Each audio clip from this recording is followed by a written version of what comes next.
Let's look at this question. Consider a square ABCD. Let us first make the square ABCD.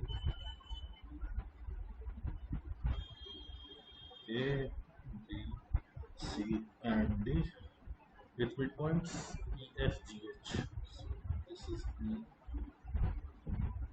this is F, this is G, this is H, E, F, G, H of A, B, B, C, C, D, and D respectively.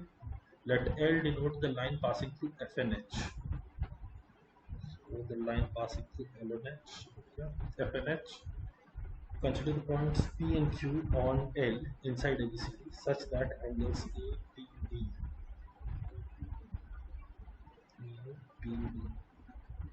okay. This point is P and DQC. This point is Q. Okay. So this angle is 120 and this angle is also 120. So this will be 30.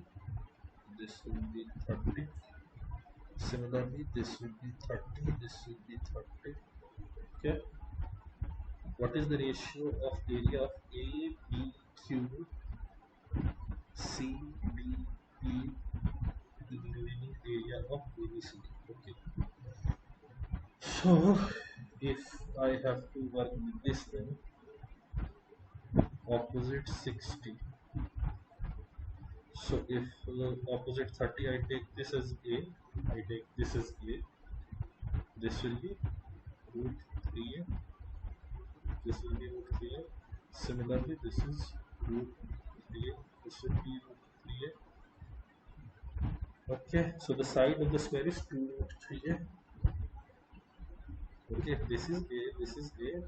This line here will be 2 root 3A minus 2A.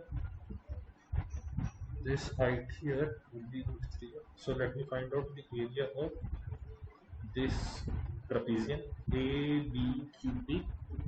It will be half into 2 root 3A plus 2 root 3A minus 2A into 2 root 3A. The height will be, the height will be root 3A only. So this is the area of this trapezium, and this has to be multiplied by 2. This has to be multiplied by 2 to get the area of A, B, Q, C, D, P. This and this cancelled. Here I get 4 root 3A minus 2A into root 3A. Okay, multiplying I get 12A square minus 2 root 3A square. This is the area. This is the area of the two trapeziums. Let us look at these two triangles. The base is 2 root 3 and the height is A.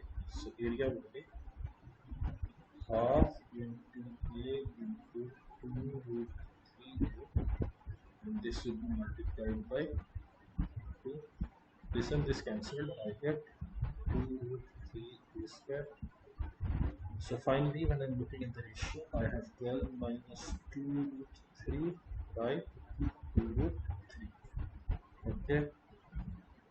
So I have 12 by 2 root 3 minus 1.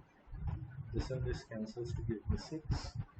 6 divided by root 3, I will get 2 root 3 minus 1.